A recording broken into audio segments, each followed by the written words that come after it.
Depuis 2023, l'offre de restaurants halal à Tokyo et plus globalement au Japon a tout simplement explosé. Bah, le grand remplacement, même au Japon, ça s'explique par plusieurs choses. Déjà, il y a beaucoup de personnes qui s'installent au Japon chaque année. Il y a énormément de touristes. Je crois qu'ils viennent de taper en 2024 dans les 37 millions de touristes. Et parmi eux, beaucoup de touristes d'Asie du Sud-Est, notamment des Indonésiens, des Malaises, c'est-à-dire des pays avec beaucoup de musulmans. Et qui dit demande, dit offre. Et autant vous dire que par rapport au premier voyage qu'on a fait il y a 2 ans, c'est devenu infiniment plus facile de trouver à manger. À chaque fois que je viens, vous m'envoyez des tonnes de messages. Mais Zach, où est-ce qu'on peut manger halal? C'est quoi tes adresses? Donne-nous tout. Bah vous savez quoi? Je vous donne une vidéo entière avec tous mes trucs, mes astuces et ensuite mes adresses. Comme ça, vous pouvez y aller et vous me direz ce que vous en avez pensé en espérant que vous allez vous casser le bide joyeusement.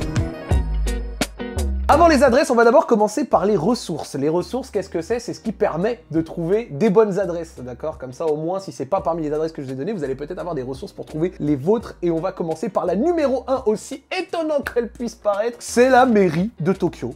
Oui, la mairie de Tokyo. À la mairie de Tokyo, il y a chaque année un guide du halal à Tokyo. Et c'est un guide avec toutes les ressources nécessaires pour pouvoir vivre à Tokyo en tant que musulman. Avec à l'intérieur des supermarchés où tu peux acheter de la viande halal et tous les produits que tu veux. Le référencement de toutes les salles de prière que tu peux trouver dans toute la ville, sachant qu'il y a des mosquées, mais il y en a aussi par exemple dans les gares ou dans des centres commerciaux. Donc si tu as besoin de prier à un moment ou quoi, c'est pas un souci, tu peux en trouver dans toute la ville. Et enfin, vous doutez bien, les restaurants. Et dans les restaurants, dans ce guide, il y a plus de 100 restaurants référencés. Et s'ils font ces guides-là chaque année, c'est parce qu'au Japon, ça va super vite. Au Japon, vraiment, quiconque est déjà venu plusieurs fois l'a remarqué, tu vas dans une rue, tu viens d'une année sur l'autre, un tiers des magasins ont fermé et un nouveau tiers a ouvert, ça va super vite, il y a des restaurants qui se lancent, qui ferment en 6 mois, des enseignes, des machins, des trucs. Il y a un taux de rotation qui est extrêmement élevé, donc ce guide est updaté chaque année avec les restaurants qui ont fermé, les nouveaux qui ont ouvert, et surtout, je suppose que pour être dans ce guide, il faut peut-être aussi un peu candidater, ou alors il passe à côté de certains, notamment parce qu'il y a d'autres moyens pour avoir des adresses que je vais vous donner, mais en tout cas, c'est une super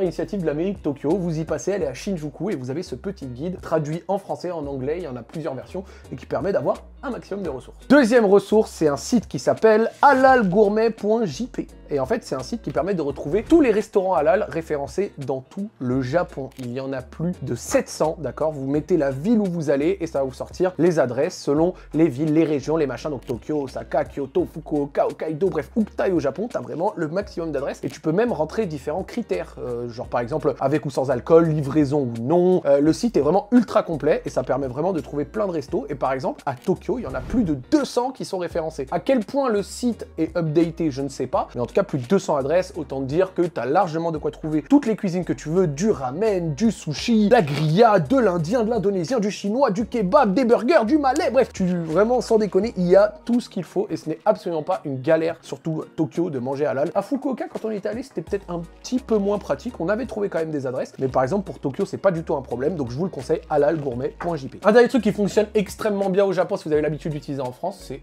Google Maps.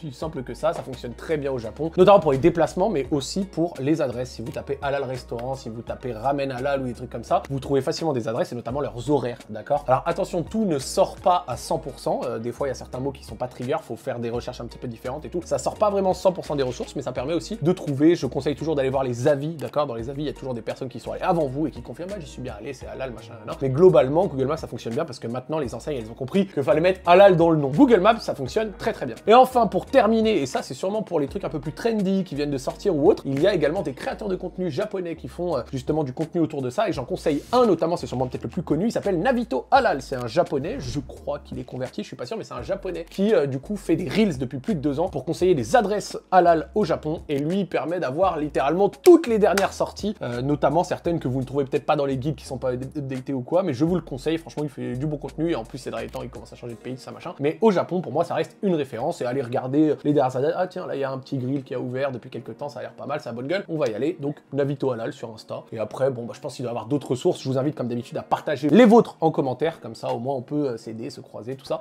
Mais globalement, ça fonctionne plutôt bien. Un dernier truc, le Japon, c'est un pays où on mange beaucoup de poissons. Donc en fait, même au-delà du halal, c'est très facile de trouver autre chose, de trouver de la nourriture sans viande, du poisson, des produits de la mer, ça fait kiffer si vous aimez ça. Bah, vous allez vous régaler même au-delà des sushis, d'accord? Et dans le doute, que ce soit dans les supermarchés ou dans des restaurants, je conseille de toujours prévoir un petit message Google Trad. Donc c'est-à-dire si vous prenez un produit au supermarché, checkez toujours à la traduction, on sait jamais. De temps en temps, par exemple, quelque chose qui est présenté sans viande peut contenir des traces de viande, c'est écrit derrière en général. Et après, derrière au restaurant, c'est toujours sympa d'avoir un petit message au cas où, si vous n'avez pas dans un restaurant halal, juste pour dire, bah, par exemple, je ne bois pas d'alcool, ou alors je suis allergique à la viande. Le côté allergique, il fonctionne un peu mieux, parce qu'ils disent, oh putain, là, lui, si je lui fais manger de la viande en cachette et qu'il commence à gonfler, ça va se retourner contre moi. Donc ça fonctionne un peu mieux que de dire, je n'en mange pas, et là où le mec, il peut éventuellement s'en battre les couilles. Donc un petit message, en général, traduit, ça peut éviter des choses. J'ai déjà eu, par exemple, j'en sais rien, tu prends un riz au poisson, et en fait, tu lui dis que tu ne manges pas de viande ni d'alcool, là, il va dire, ah bah désolé, notre riz a un bouillon spécial qui est fait avec de l'alcool ou autre. Ça permet d'éviter des petits trucs. Donc voilà pour le dernier conseil. Maintenant, je vous propose, on passe aux adresses.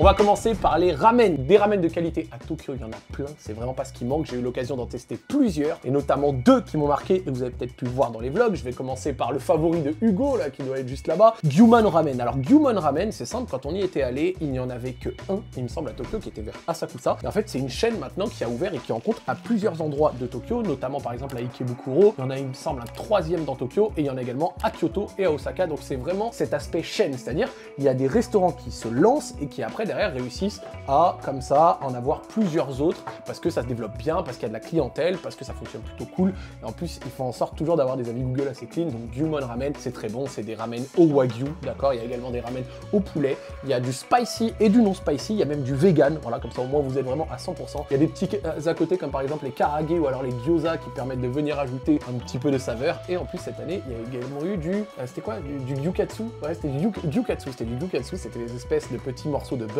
pané que tu finissait de faire cuire sur une plaque.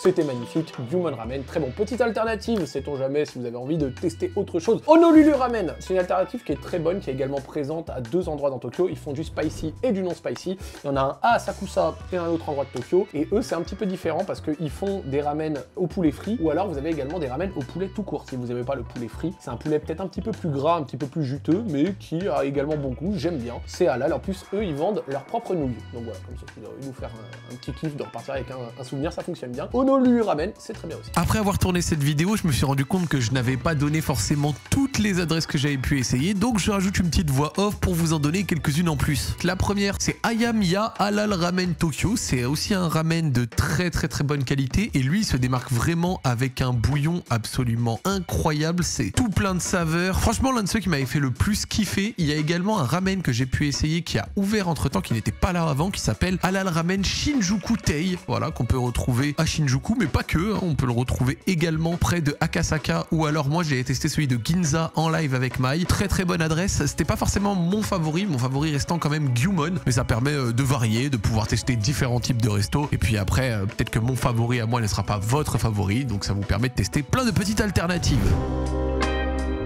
On enchaîne avec les grillades. Pour les grillades de qualité, il y a une chaîne qui s'est étendue et qui propose de la vraie frappe. Ça s'appelle Panga Yakiniku. Il y en a plusieurs à Tokyo et on a eu la chance de le tester 3 fois à 3 endroits différents. Il y en a un qui est à Ueno, un autre qui est à proximité aussi de Ueno. Donc, ça, au moins il y en a plusieurs. Et il y en a également un qui est à Asakusa, qui est un peu plus haut de gamme. C'est là où on avait mangé avec Baki. Je les conseille, franchement c'est de la grosse frappe. Ça propose en fait des grosses grillades de wagyu avec plein de petits à côté qui sont possibles. Donc typiquement ils proposent par exemple du kimchi, du bibimbap. Alors là c'est plus coréen mais c'est des à côté parce que par contre les grillades c'est bien du bœuf qui lui est japonais. Et c'est vraiment très bon. Ils vous ramènent comme ça des plateaux, vous les grillez avec de la sauce. Vous avez comme d'habitude les condiments et tous les trucs qui font plaisir. Les boissons, il y en a plusieurs dans Tokyo. C'est de la qualité. C'est pas si cher que ça dépend en vrai de ce que vous prenez. Si par exemple vous prenez du morceau de Chateaubriand, bah vous doutez bien ça va coûter plus cher. Mais en tout cas ici c'est validé, on l'a fait manger à la team plusieurs fois, donc je vous le conseille.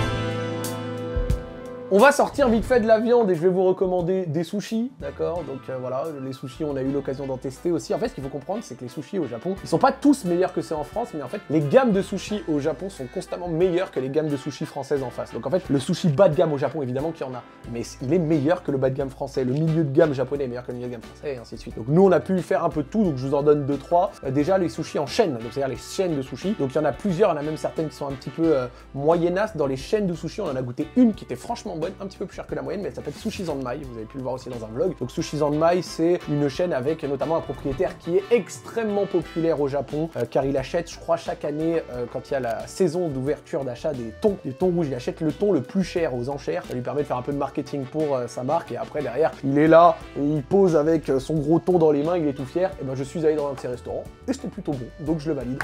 Pas loin de Ueno, je vous mets une petite adresse, la Google Maps, je ne me rappelle plus du nom, mais c'est une adresse que j'ai fait l'année dernière et cette année, là récemment, en live avec ma femme. C'est très bon, c'est des sushis qui sont préparés comme ça directement, c'est pas très cher, toujours avec wasabi ou non, avec la petite sauce, les serveurs sont sympas, il est bien placé, c'est de qualité, et en plus, lui, il est ouvert tard. Je crois que de tête, il est ouvert jusqu'à 2-3 heures du matin. Donc si jamais vous voulez comme ça vous éteindre 22-23 heures minuit, vous pouvez y aller, je vous le conseille. Et enfin, un dernier conseil, un sushi peut-être un peu plus haut de gamme, qui coûte un peu plus cher, je crois que là on est sur 100 € par personne, un truc à ça. C'est un sushi du restaurant d'Odaiba, donc du Hilton d'Odaiba. Donc en fait, à Odaiba, il y a un Hilton, d'accord? Et dans ce Hilton, il y a un restaurant, et dans ce restaurant, il y a une prestation qui permet d'avoir un maître sushi qui te fait des dégustations comme ça, avec une préparation où il les prépare devant toi, il te les pose, il les peint comme ça de la sauce, c'est absolument magnifique. Kezia qui filme là a eu la chance d'être goûté l'an dernier, c'était de la frappe. Il a dit meilleur sushi de ma vie, donc voilà, c'est une preuve, je vous le conseille, franchement c'était très bon, le service était super. Si vous avez un peu plus de moyens, si vous voulez y aller avec un pote, ou alors avec votre femme, ou votre homme, je vous le conseille, faites-vous.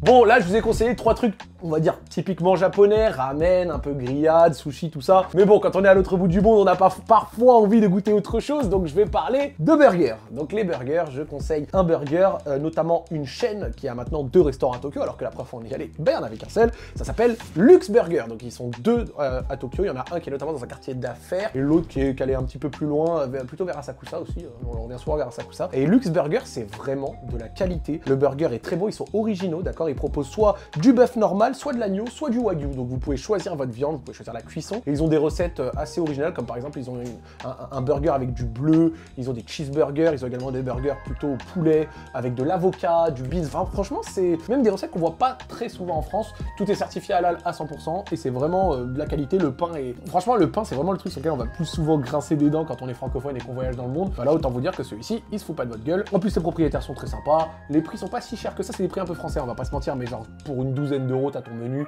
Si tu te prends un petit kiff, ça peut monter à 15 € le menu, mais grosso modo, franchement, Lux Burger, c'est vraiment de la qualité. Alors, il y a un truc qui a ouvert il y a pas longtemps, ça s'appelle Halal Master Chicken. Donc, comme le nom l'indique, c'est du poulet, donc poulet frit, wings, burger en tout genre, etc. Si vous voulez vous faire kiffer. Oui, c'est le Japon, c'est l'autre bout du monde, donc on n'a pas forcément envie de goûter ça, mais quand t'es là pendant 2-3 semaines, tu vas pas non plus manger pendant 2-3 semaines que des spécialités locales, donc si t'as envie de te faire kiffer, mon gros canard, je te le conseille. Et enfin, pour terminer, et comme ça, on est bon sur celle-ci, je vais être peut-être un petit peu plus bref au niveau des présentations, pas forcément des grosses adresses, mais c'était simplement pour dire qu'il y a également une grosse variété de restaurants indiens, chinois. Je sais qu'il y a notamment des restaurants de cuisine ouïghour, d'accord, notamment cette adresse que j'avais vue des frérots de Wesh On Manjou Gros, qui étaient venus au Japon et qui l'avaient testé, ça avait l'air d'être bon. J'ai pas eu l'occasion d'y aller moi-même, mais celle-ci avait l'air de qualité, donc je vous le dis qu'il est possible de manger halal et notamment des spécialités chinoises par ce biais, mais également des autres cuisines, notamment indonésiennes, avec cette petite adresse-là qui est présente à Harajuku, de qualité aussi, donc je vous la conseille, et ça permet d'avoir un peu de la diversité, parce que quitte à être en Asie,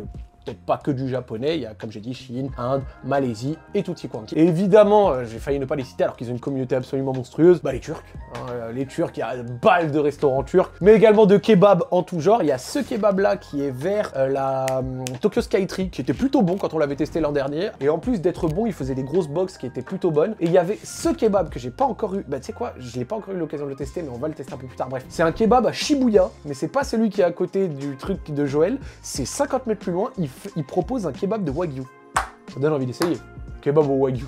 Et enfin, pour clore le chapitre des spécialités japonaises, je vous conseille le curry japonais qui s'appelle Nico Nico Mazemen. Alors Nico Mazemen, c'est près de Akihabara, donc c'est très bien placé. Et c'est un tout petit restaurant qui est juste en face d'une mosquée qui s'appelle le Masjid Nusantara. Il fait des currys japonais, mais aussi des ramen. Et ce curry est absolument magnifique. Ils ont plusieurs sortes de curry avec des viandes différentes, du bœuf, du poulet, du fromage ou autre. Et c'est vraiment à tomber par terre. J'y étais avec ma femme. C'est dans une ambiance un petit peu intimiste. Comme je l'ai dit, c'est en face de la mosquée, donc c'est assez calme. Le quartier est très cool, c'est un peu à l'écart de la cohue de Akihabara. Donc je vous le conseille fortement. Donc voilà les amis pour les adresses, tout est détaillé dans la description, vous avez les liens Google Maps, comme ça vous pouvez checker ça, n'hésitez pas à enregistrer. En plus des adresses que je vous conseille, comme je vous ai dit, il y a des pages, il y a des sites et il y a le guide. Donc voilà, comme ça, vous pouvez plus me poser la question de « Waouh, je suis au Japon, je fais comment pour manger halal, tout ça machin ?» Et bien évidemment, même si la plupart des adresses que j'ai dites sont halal, si vous n'êtes pas musulman, c'est pas grave, vous pouvez y aller, c'est très très bon et vous avez un service de qualité, je vous le conseille. Sans déconner, c'est vraiment de la frappe. Au Japon, on mange très très bien et c'est l'un des rares pays, j'ai eu la chance de beaucoup voyager dans ma vie, alhamdoulilah, où j'ai pas eu de galère de bouffe. Franchement, ici, c'est très très bon, on mange vraiment bien. En dehors, peut-être du sucré, qui est pas toujours totalement réussi. Le halal, c'était de la frappe, et donc je vous le conseille. Merci le Japon, j'espère que ça vous a plu. Si vous êtes déjà venu et que vous avez des adresses que je n'ai pas dites, vous avez les commentaires pour les sortir. J'espère que la vidéo vous a plu, on se dit à la prochaine.